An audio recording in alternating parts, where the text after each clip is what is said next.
Hello students, welcome to our general knowledge series. இன்னைக்கு நம்ம பார்க்கக்கூடிய டாபிக் பார்த்தோம்னா ரவிதாசியா. ரவிதாசியா அப்படிங்கிறது பார்த்தீங்கன்னா ஒரு கம்யூனிட்டி, குரு ரவிதாஸை ஃபாலோ பண்ணக்கூடிய ஒரு பர்டிகுலர் கம்யூனிட்டி. இந்த கம்யூனிட்டி பார்த்தீங்கன்னா எக்ஸ்ட்ரீம் நார்த்தில், பர்டிகுலர்லி ஹரியானா, பஞ்சாப், யூபி, பீகார் வரைக்கும் இந்த கம்யூனிட்டின்றது இருக்குது. பஞ்சாப்ல ஒரு ப்ராமினென்ட் குரூப்பா இந்த ரவிதாசியா கம்யூனிட்டி அப்படிங்கிறது இருக்கிறாங்க. ஸோ இவங்க லாங் டேர்ம் பார்த்தீங்க அப்படின்னா வந்துட்டு they are part and parcel of Sikh கம்யூனிட்டியாக தான் இருந்தாங்க. பட் 2010க்கு பிறகு நடந்த சில பிரச்சனைகள்னால அவங்க இந்த கம்யூனிட்டியை செப்பரேட்டா ரவிதாசியா கம்யூனிட்டின்னு பிரிக்க சொல்லி கேட்டிருந்திருக்கிறாங்க. இப்ப சமீபத்துல நடக்க போற சென்சஸ்ல இவங்களுடைய டிமாண்ட் என்னவா இருக்கு அப்படின்னா, செப்பரேட் ரவிதாசியா ரிலீஜியனா எங்களை அனௌன்ஸ் பண்ணுங்க அப்படின்னு கேட்டிருக்கிறாங்க. இப்ப இதுக்காக இப்ப சமீபத்தில் ஒரு ப்ரோக்ராம் கண்டக்ட் பண்ணியிருக்கிறாங்க. அதாவது அகில் பாரதிய ரவிதாசியா தர்ம சங்கதன் அவங்க வந்துட்டு ஒரு ப்ரோக்ராம் கண்டக்ட் பண்ணியிருக்கிறாங்க. அதுல வந்து பாத்தீங்கன்னா செயின்ட் நிரஞ்சன் தாஸ் அப்படிங்கிற வந்துட்டு அட்டன் பண்ணி இருந்திருக்கிறாரு. செயின்ட் நிரஞ்சன் தாஸ் யாரு அப்படின்னு பாத்தீங்கன்னா தேரா சக்தன் பல்லன் அப்படிங்கிற ஒரு லார்ஜஸ்ட் இன்ஸ்டிடியூஷன் ஆஃப் தி ரவிதாசியா கம்யூனிட்டியினுடைய ஒரு சேர்பர்சன். ஸோ இவங்களோட டிமாண்ட் என்ன அப்படின்னா, நாங்கள் ரவிதாசியா கம்யூனிட்டி அப்படிங்கிறது பார்த்தோம் அப்படின்னா நாங்கள் குரு ரவிதாஸை ஃபாலோ பண்ணக்கூடியவங்க. குரு ரவிதாஸ் பார்த்தோம் அப்படின்னா வந்துட்டு ஒரு 14ஆம் 15ஆம் நூற்றாண்டில் ஒரு வாழ்ந்த ஒரு தீர்க்கதரிசி. ஸோ அவர் எந்த பீரியடை சேர்ந்தவர், இது சம்பந்தமான ஹிஸ்டோரியன்ஸே பார்த்தீங்கன்னா வந்துட்டு எக்ஸாக்ட் பீரியட்ல ஒரு குழப்பங்கள் இருந்தாலும் இவருடைய the very idea, the very கான்செப்ட்ன்றது ரொம்ப ரொம்ப முக்கியம். இவருடைய கான்செப்ட் என்ன சொல்றாங்கன்னா பேகம்பூரா அப்படிங்கிறாங்க. நான் பேகம்பூரானா என்ன, அது வந்துட்டு ஒரு கற்பனையில ஒரு இகாலிட்டேரியன் சொசைட்டியை அவர் கிரியேட் பண்ணணும் அப்படின்னு ஆசைப்படுறாரு. இகாலிட்டேரியன் சொசைட்டி அப்படின்னா ஒரு சமத்துவ சமூகம். இப்போ மாடர்ன் டைம்ஸில் எப்படி நிறைய சிந்தனையாளர்கள் வந்துட்டு தமிழ்நாடுகளில் கேட்டிருக்கிறாங்களோ, இதே மாதிரி தமிழ்நாடு மட்டும் கிடையாது, ஈவன் வந்துட்டு வெஸ்ட் இந்தியாவில் ஒரு கேஸ்ட் இல்லாத சொசைட்டி கிரியேட் பண்ண ஆசைப்பட்டாங்களோ, அதே மாதிரி இந்த பேகம்பூரா அப்படின்றது வந்துட்டு நம்ம ரவிதாசனுடைய ஒரு கான்செப்ட். ரவிதாஸ் பேசிக்கலி பார்த்தீங்க அப்படின்னா வந்துட்டு ஒரு யூபியில் வாரணாசி பகுதியில் வாழ்ந்தவர். இவருடைய ஃபேமிலி அப்படிங்கிறது அன்னைக்கு டிப்ரெஸ்டு கிளாஸ் சொசைட்டியில் வந்த ஒரு ஃபேமிலி.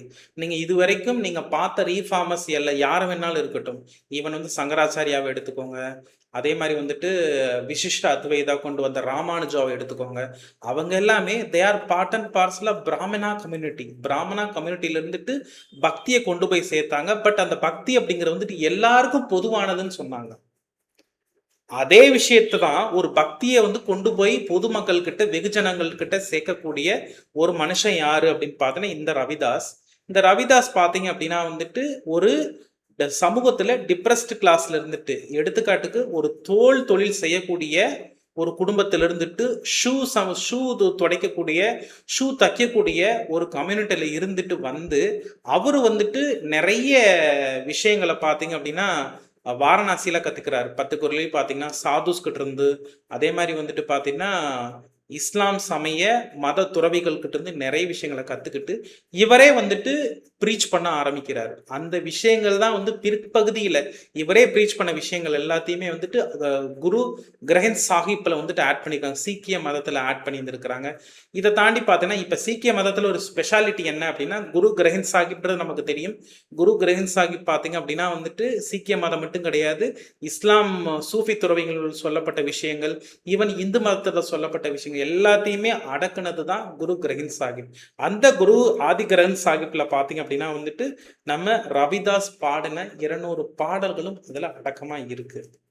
ஸோ இப்படிப்பட்ட துறவி பாத்தீங்கன்னா ஒரு டிப்ரெஸ்ட் சொசைட்டில இருந்து வந்து ஒரு பக்திய ஆர்டினரி பீப்புளுக்கு கொண்டு போய் சேர்த்த பெருமை இவர் தான் சாரும், பர்டிகுலர்லி இன் தி நார்தன் இந்தியா. ஸோ இவனுடைய ஐடியா வந்து பேகம்பூரான்றது வந்துட்டு ஒரு கற்பனையில அவர் ஆசைப்பட்டு இருந்திருக்கிறார். ஒரு எகாலிட்டேரியன் சொசைட்டி, அதுல பாத்தீங்க அப்படின்னா வந்துட்டு ஒரு ஸ்பிரிச்சுவாலிட்டி இருந்திருக்கணும். அந்த சிட்டியில பாத்தீங்கன்னா யாரும் வருத்தப்படக்கூடாது, சாரோ இருந்திருக்க கூடாது, பயம் இருந்திருக்க கூடாது, டிஸ்கிரிமினேஷன் இருந்திருக்க கூடாது. இப்படிப்பட்ட ஒரு சொசைட்டியை கிரியேட் பண்றதுதான் அவருடைய வாழ்வின் லட்சியமா இருந்திருக்கு. ஸோ இந்த இந்த லட்சியத்தை அடையிறதுக்காக நிறைய விஷயங்களை போய் கற்றுக்கிட்டு ப்ரீச் பண்ணுற டைமில் பார்த்தீங்கன்னா நிறைய எதிர்ப்புகள் அப்படிங்கிறது வந்துச்சு. இவரை பொறுத்தளவில் கடவுள் அப்படிங்கிறது வந்துட்டு நிர்குணா பக்தின்னு சொல்லுவோம். அதாவது வந்துட்டு நிறத்தின் அடிப்படையில் ஈவன் பார்த்தோம் அப்படின்னா வந்துட்டு உருவத்தை வச்சு தான் கும்பிடணும்னு அவசியம் இல்லை. ஸோ சொசைட்டியில் ஒரு சமத்துவ சமூகம் அமையிறதுக்கான ஒரு ரிலீஜியனை நம்ம கொண்டு வரணும்னு ஆசைப்பட்டாரு. ஸோ அது வந்து பிற்காலத்தில் ஒரு கம்யூனிட்டியாக மாறுது. இந்த ரவிதாசியா அப்படிங்கிறவங்க பார்த்தீங்கன்னா இன்னைக்கு பர்டிகுலர்லி பஞ்சாப்ல பார்த்தீங்க அப்படின்னா வந்துட்டு ஒரு ப்ராமினன்ட் தலித் கம்யூனிட்டி. ஸோ இவங்க அது தங்கி இருக்கிறது பார்த்தீங்கன்னா மேஜராக வந்துட்டு தோபா ரீஜன் பஞ்சாப்ல தான் இருந்துருக்கிறாங்க. ஸோ இந்த ரவிதாசியா கம்யூனிட்டிக்காக குரல் கொடுக்கக்கூடிய ஒரு அமைப்பாக தான் பார்த்தீங்கன்னா தேரா சக்தன் பல்லன் அப்படிங்கிறது இருக்கு. ஸோ இதை எஸ்டாப்ளிஷ் பண்ணுறது 20th சென்ச்சுரியில் எஸ்டாப்ளிஷ் பண்ணியிருந்திருக்கிறாங்க. பாபா சந்த் பிபால் தாஸ் அப்படிங்கிறது எஸ்டாப்ளிஷ் பண்ணியிருந்திருக்கிறாரு. ஸோ இவங்களோடது வந்துட்டு 2010க்கு பிறகு சீக்கிய மதத்திலிருந்துட்டு எங்களை கம்ப்ளீட்டாக வெளியில் கொண்டு வந்திருந்துருங்க.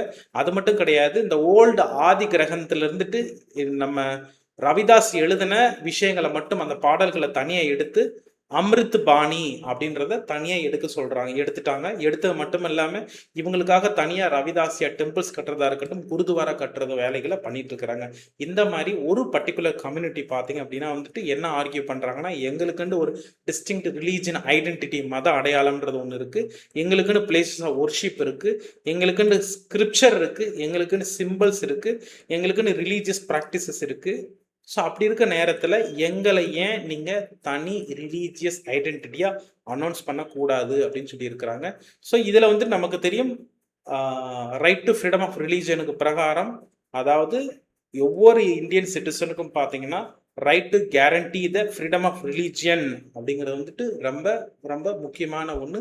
அந்த அடிப்படையில் இவங்களுடைய கோரிக்கையை இந்தியன் கவர்மெண்ட் ஏற்றுக்குமா என்னன்றதை let's wait watch and see. Thank you all.